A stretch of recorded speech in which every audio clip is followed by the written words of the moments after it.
If you open up the average professional's calendar right now, it usually looks like a chaotic game of Tetris. Oh, absolutely. You've got these solid, brightly colored blocks stacked back to back, stretching from like 8 in the morning until 6 at night.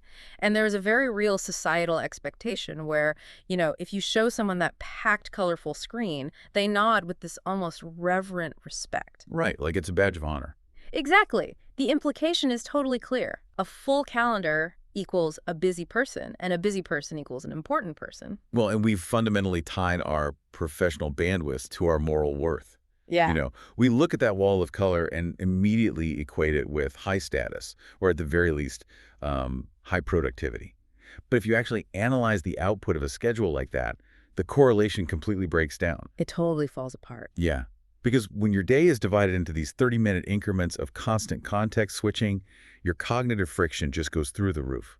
I mean, you spend more energy transitioning between tasks than actually executing them. Which is why that colorful calendar stops looking like a trophy case and starts looking like a massive bottleneck. Yes. We're operating under a standard of working that is basically designed for an industrial assembly line, not modern knowledge work. It is the literal definition of being captured by your own schedule, right? Yep. Treating time as this container that simply must be filled with activity, regardless of the actual value of that activity. Right, right.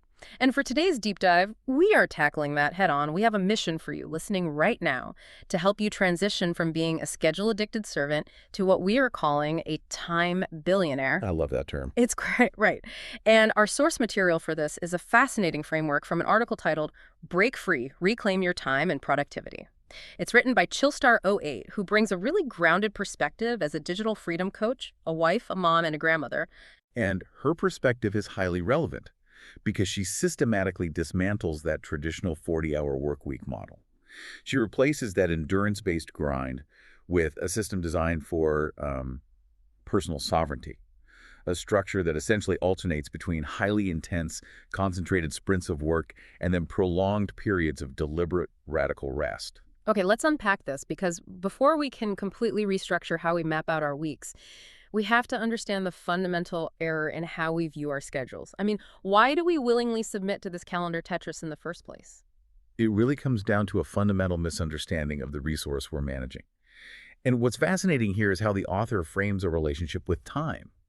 There is a specific phrase in the text that honestly serves as the linchpin for this entire philosophy, and it's that time is a one-way burn rate. A one-way burn rate. Wow, that really changes the entire calculation, doesn't it? It changes everything. Because, we obsess over our financial burn rate, like companies track every single dollar to ensure they don't run out of runway, but we leave our time runway completely unmonitored. Exactly, because we subconsciously treat time as cyclical. We tell ourselves, oh, there's always tomorrow or, next week or next quarter. But contrast time with capital. If you make a bad investment and lose your money, the market provides opportunities to earn it back. Right, money comes and goes. Right, money moves bidirectionally. But time only moves forward. Once a minute is expended, it is permanently destroyed. You can accumulate massive financial wealth, but if you are operating with a totally bankrupt time ledger, the author points out that you've basically made a catastrophic trade. Yeah, we've been trained to treat our time like a bucket that just has to be filled to the brim.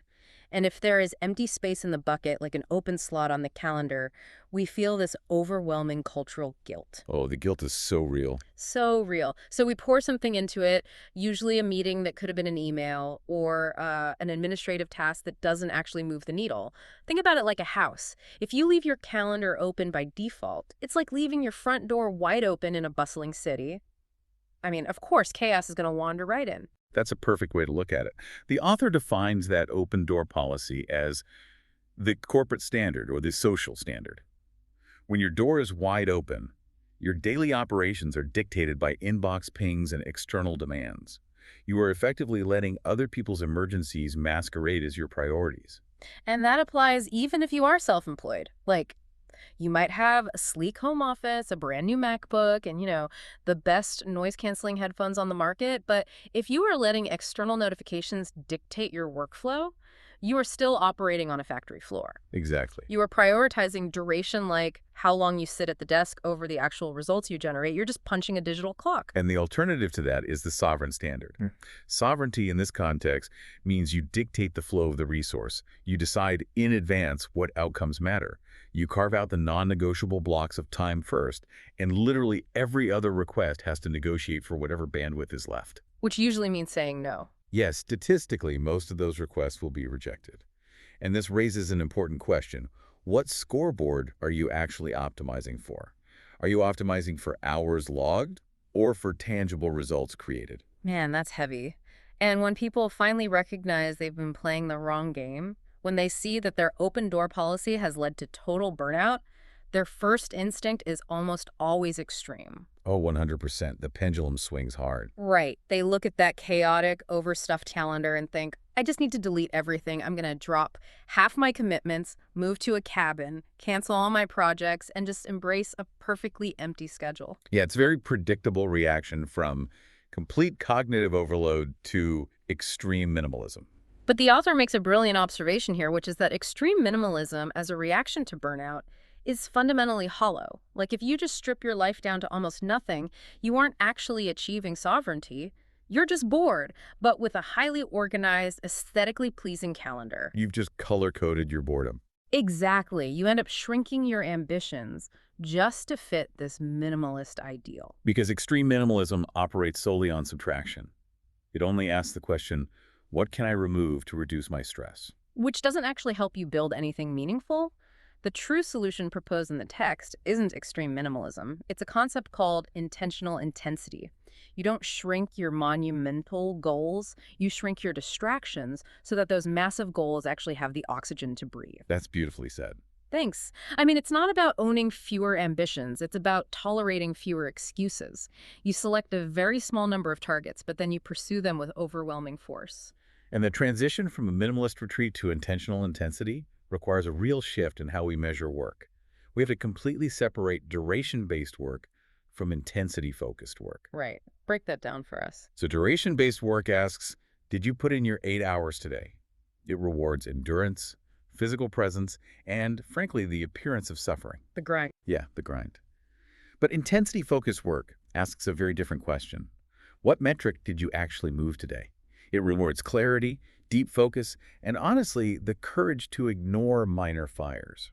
I really want to highlight that word courage, because it actually takes bravery to close your inbox and ignore the minor fires, knowing people might be annoyed, because you trust that the deep work you are doing is more valuable.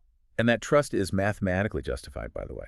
2 hours of ruthless, distraction-free focus, where you are, say, mapping out a new product line or overhauling a failing system, that can generate a higher return on investment than 2 weeks of scattered reactive busyness. Oh, absolutely. The objective isn't to work less just for the sake of laziness. The objective is to work so deliberately that you render the 40-hour desk chaining totally obsolete. Okay, here's where it gets really interesting, because talking about intentional intensity is great in theory, but theory doesn't usually survive contact with a Tuesday morning. Right. So how do we actually map this onto a real week? The author provides a very specific architectural framework for this, right? The sprint insanity strategy. Yes, this is the mechanism that turns the philosophy into an actionable schedule. The architecture of sprint insanity relies on a precise asymmetrical ratio, a 48-hour sovereign sprint, immediately followed by a 5-day retirement. Break down the exact mechanics of that 48-hour sprint for us. Like, what does it actually look like in practice? Okay, so the sovereign sprint is your engine room. It's 48 hours of power, typically scheduled for Tuesday and Wednesday, or maybe Wednesday and Thursday. During this window, you operate in a state of zero distraction. Wait, zero? Like none at all? Zero. And the text is completely uncompromising on this parameter. Not low distraction, not fewer tabs open, zero. The physical smartphone is literally placed in another room. System notifications are disabled. You are structurally unreachable to everyone except the version of yourself you are trying to build. So we are talking zero administrative maintenance, like no checking email just to clear the notifications. Correct. No admin, no team check-ins, no busy work. These 48 hours are aggressively protected for deep work alone. strategic thinking, writing, building, solving complex problems. And this engine is governed by what the author calls the rule of three. The rule of three. Yeah, before the sprint begins, you define exactly 3 non-negotiable outcomes. Just to clarify, are we talking about 3 broad goals like work on the website or 3 specific tasks? They must be defined completed outcomes. So not work on the website, but finalize and publish the new checkout page. Not do some writing, but complete the first drafts of 4 podcast scripts. You pick exactly 3, not 10 things you hope to get to, 3. Wow, that takes discipline. It does. And every single block of effort inside those 48 hours is bent toward those specific outcomes. You engineer deep work blocks, typically 90 to 120-minute periods of pure undivided attention on just one of those 3 targets. Okay, I have to play devil's advocate here on behalf of the listener, because this sounds incredible if you live alone on a mountain. But for someone with a manager or clients in different time zones or, a team that relies on them to unblock projects, the idea of just vanishing for 48 hours sounds like a really quick path to getting fired. Sure. How does a normal professional navigate the logistics of going completely dark? It's definitely the most common friction point because our entire economy is built on the expectation of constant availability. But we have to look at the mechanism of how we communicate. The author uses a powerful analogy here. You have to treat deep work like surgery. Oh, I like that. Expand on that. How does the surgery analogy solve the communication problem? Think about the logistical prep required for a complex medical operation. A surgeon doesn't just spontaneously decide to operate while they're running errands at the grocery store. Right. They don't take quick calls from vendors while holding a scalpel. And they certainly don't leave the operating room door open for people to just pop in and ask quick questions. Hey, Doc. Got a minute? Exactly. It would be absurd. They clear the schedule. They communicate to the staff that they will be unavailable. They prep the tools, they scrub in, and they give the operation their absolute, unfragmented attention. So the key isn't just disappearing, it's the preparation of the environment and the communication beforehand. You establish an asynchronous system, like you tell your team, hey, I'm going into a deep work block for these 2 days to solve this massive problem for us.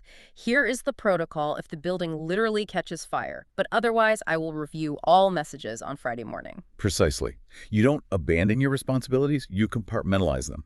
If a task or a request doesn't directly advance one of those 3 non-negotiable outcomes, it does not enter the operating room. It gets parked outside. And what most people find is that like 90% of the emergencies that pop up on a Tuesday resolve themselves by Friday if you simply aren't available to handhold the process. That is so true. Okay, so we've executed the surgery, we've utilized the rule of 3, protected our attention, and essentially packed an entire month's worth of needle-moving progress into this highly compressed 48-hour window. The sprint is over. Now we have to figure out what to do with the remaining 5 days of the week. Right. Which transitions into the second half of the strategy, the 5-day retirement. Yes. This is the sanity component of the sprint and sanity equation. And this is where Chillstar 08's background really anchors the philosophy in reality, because she is a wife, a mother, a grandmother. She understands that life outside of work requires profound energy. Absolutely. She emphasizes that this 5-day retirement is not about collapsing on the couch because you physically destroyed yourself during the sprint. It's not about binge-watching television in a state of absolute numbness just to recover. No, not at all. It is a fundamental shift in nervous system regulation. It is active rest, not just burnout recovery. And active rest requires true presence. It means sitting with your family or playing with your kids or grandkids without that phantom vibration syndrome where you reach for your phone every 3 minutes out of habit. Ugh, we all do that. We really do. But this means going for a physical walk in nature so your body can actually remember what the physiological state of being unrushed feels like. It's about embodying what people call a soft life, but doing it without guilt because it was genuinely earned through dangerous effectiveness during those 2 days. And, we also have to address the logistical reality of those 5 days, because this is where the shallow work actually gets processed. Right, because the emails didn't actually magically disappear. Right, they're still there. So during this 5-day retirement, you are still handling light operations. You run the admin, you do the email follow-ups, you take the team alignment meetings, you handle the maintenance work of your life and business. But the psychological difference is vital. You refuse to let those shallow tasks dominate your identity. That's a huge distinction. It is. Your core value was established during the sprint. The rest of the week is basically just keeping the lights on. It's operating as if you are already semi-retired. You haven't retired from making an impact, but you have retired from the chaos of the daily grind. You are stepping off the factory floor. Exactly. And if we connect this to the bigger picture, these 5 days of sanity are not just a reward, they are the fuel for the next sprint. Yeah. It creates this closed-loop ecosystem. During your 5-day downshift, you finally have the cognitive bandwidth to read, and not just, skimming articles in your phone, but deeply reading books that challenge your industry assumptions. You have time for unpressured creative thought. You can let your mind actually wander, but with intent. You can whiteboard ideas without the immediate pressure of having to execute them that exact same afternoon. Because that unstructured time is where the massive insights are generated.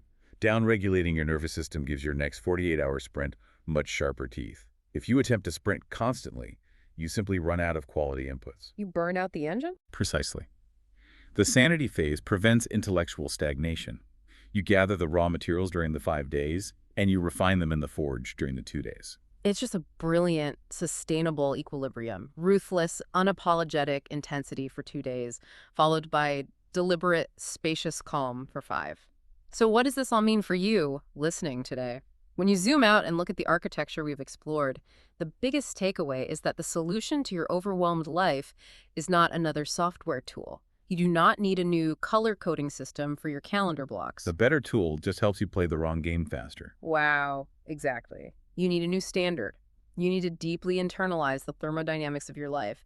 That time is a one-way burn rate, and you have to structurally stop trading it for shallow maintenance tasks that will be completely forgotten by next month. By adopting the sovereign standard, defending your 48-hour sprint, and fiercely protecting your 5-day active retirement, you actually transition into the reality of a time billionaire. But stepping into that reality requires a significant amount of audacity. It requires the courage to look at the professional world with all its expectations of constant availability and boldly state, "My time belongs to me." So I want to leave you with a challenge as you look at your upcoming week. Imagine if you were suddenly forced by some unavoidable external circumstance to compress your entire week's worth of actual needle-moving progress into just tomorrow and the next day. Applying the rule of 3 right under pressure. Exactly. What are the 3 non-negotiable outcomes you would choose to focus on? If you could only move 3 things forward, what are they? And perhaps the more uncomfortable question to sit with, if you stripped away the 40 hours of scattered reactive tasks, the meetings, the endless inbox sorting, what are the big intimidating goals you are currently using your busyness to hide from? Oh man, that is the real question holding us back. Because once you stop playing Tetris with your schedule, you have no choice but to face the life you're actually building. Remember, an open calendar is just an open door to other people's chaos. It's time to close it, lock it, and finally decide who and what actually earns the right to step inside.